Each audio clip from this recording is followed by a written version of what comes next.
السلام عليكم ورحمة الله وبركاته.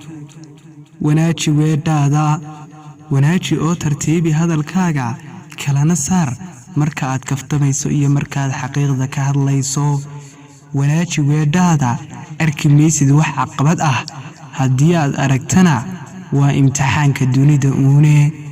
وناجي ويدادا sabab la'aan waayo wanaagaasi adiga ayuun buu kugu soo noqonayaaye. وناجي ويدادا keliya maaha marka farxadda uun ee murugadaba وناجي waayo waxaad arki doontaa adiga oo reyn ku jira ee. وناجي weedhaada kuwa aad la hadlayso saameyn togan ayay kaga degi doontaaye. وناجي weedhaada waayo inaad weedhaada hagaajisaa waa albaab ka mid ah albaabada wanaaga ee. وناجي weedhaada oo وناجي kan ku xumeeyay wax walba wanaag ayay ku dambayn doonaane. والسلام عليكم ورحمة الله وبركاته.